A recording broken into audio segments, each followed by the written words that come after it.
might know, this is Cloud. Yes. He has a huge sword called the Buster Sword. Yup. And right now what we're getting a look at is Cloud attacking in real time.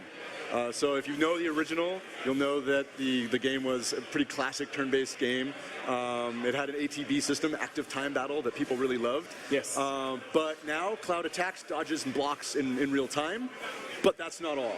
There is ATB, and he can kind of slow things down. I know you mentioned this in the conference, but not everybody saw it. So what is the ATB? So ATB, active time battle, in Final Fantasy VII Remake, you see those bars in the lower right. Those will fill up slowly over time, but Cloud fills them faster as he lands his standard attacks. Once you fill them, you can then go into tactical mode, which is what we're seeing here, which slows time down and gives you the opportunity to choose from these various command selections. So if you want to pick an ability like Cloud's Braver attack or a spell like casting fire, you got to do that with the use of ATB. But go ahead. As we understand it, though, time is not stopped here. Time is just moving very slowly. Very, very slowly. So if one of these guards was to fire at Cloud while he's in the middle of tactical mode and things are slowing down, you'll actually see the bullets traveling through the air, and they'll still collide and do damage. It reminds me of X-Men First Class when Magneto's pushing that coin.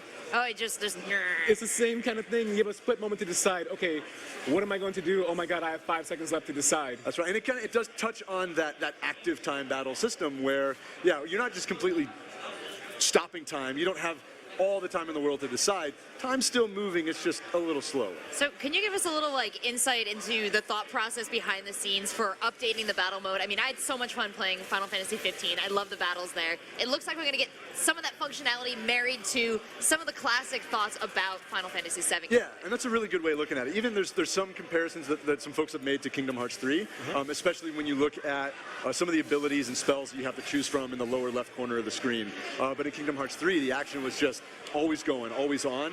Now, with the tactical mode in Final Fantasy Remake, you can kind of slow things down, kind of harkens back to that turn-based system while bringing it more into modern times and making it feel new at the same time. So how did you update the enemies and the fights to give us a whole new playground for this battle system? Well, so one of the balances that we're trying to strike with Final Fantasy VII Remake is making it feel new, but also, doing justice to the original that we all know and love so much. Yeah. And so, even these guards that we're seeing, the security officers, those are enemies from the original game. The sweeper that we're seeing, that's an enemy from the original game. And it's just awesome to see them brought to life, more realistically than ever.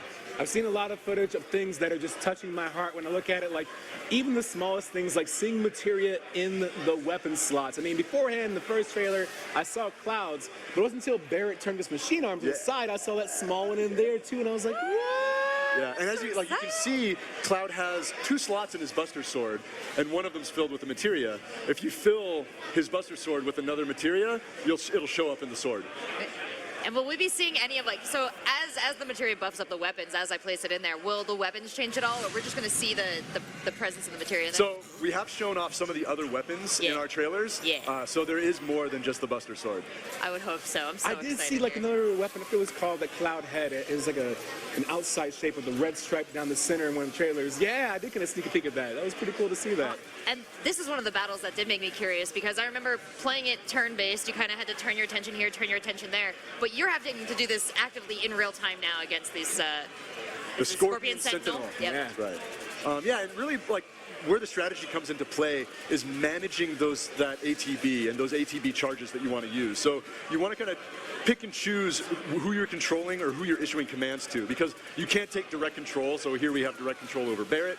But if the player wanted to, they could issue a command to Cloud. Cloud will do that action, but then you're right back to controlling Barrett.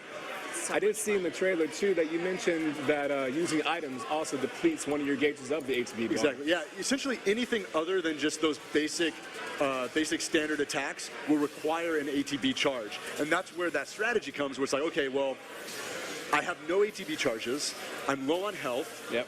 What do I do? Do I try to run away while it fills up slowly over time? Or do I get in there, put myself at risk, and try to land some standard attacks to build it up even faster? One thing that was really cool, too, and we're seeing it right now, is that there's so much more dialogue taking place during the battle. Where beforehand, you would just you'd fight the fight, it plays the music, which is fine, and it's like, look out for its tail, and that was all you got. But now we're getting like the trash talk between Barrett saying, why'd you say that earlier? Look out for that. How's that process like? That's one of my favorite things in the remake is seeing those little character interactions. Yeah. And yeah, you definitely get it during battle, but even roaming around the world, seeing what yeah, it's amazing. And really, that's what Final Fantasy VII Remake is all about. It's going deeper, learning even more about these characters that we already know and love, and maybe even seeing some new stuff that we're not expecting. He's saying these words, Adrian, and they're so exciting. We're not just this is not just a reskinned fancy version of Final Fantasy. You've actually fleshed out the world more. Have you created, in addition to more dialogue, more characters that we might interact with, more places to go? Yeah, so Midgard specifically, it's so huge. It's this massive area. You're going to see parts of it that maybe weren't in the original, or you're going to see parts of it that are even bigger and have more to see and do. Like even this reactor room for like the core of the reactor, it's much bigger in Remake than it was in the first game. It's like, this catwalk that you can go across and you see all the Mako flowing beneath you. It's amazing. Mako, I'm writing that down because it's been Mako up for all Yeah, there's all always been years. like Mako and Tifa, or Tifa and it's Tifa, and we're learning this stuff as we go along. I'm glad you brought that up because in the original bombing mission, it all seems, it's fairly linear as the first part, right? When you go through the Mako reactor, you're going from the first room down the stairs into a room and that's it. But that area is so large now, and so seeing that reimagined and have the option to maybe go somewhere else, I'm trying to find words of how compelling that is to even do that. So much of the story is told through these visuals and the setting, and so I imagine there's got to be immense pressure when you're coming and you're recreating that world to stay incredibly faithful to the original product. So what was the process like as you added new things, reconciling them with the original canon? That is the delicate balance that the team is really, working to nail. That it's being faithful, it's making sure that we're doing right by the original, but also making sure that this does feel new and fresh, and then we're not just totally rehashing. It is a remake from the ground up, and I think one of the things that is able to make the team accomplish that goal is that they're bringing back like the core team, like some of the original guys. Tell me about that. Who's coming back? Nomura, he's back on board. Yoshinori Katase, he's back, and they were at our live event last night on stage, showing off what they got. They're not the only core members that are back, but it's awesome to see that team, even after over 20 years, coming back to make the remake happen. It's gotta feel good to come back and see all this beautiful stuff happening right before you. And one cool thing we touched back on this like backstage, I think, which was language options. What's it looking like? So language options, definitely we got English. Hey. I gotta go back and check my cheat sheets. I don't know if we fully announced all of it yet. Okay. But we're getting into the unannounced area. We do have a long campaign ahead of us. Sure. We've got a whole lot to share in the coming months. We got our releases on March 3rd, 2020, which we just revealed. Thank you. Happy birthday to me. Yes. Was that? Well, You can, the second. okay. So Very close. buy Very it. close.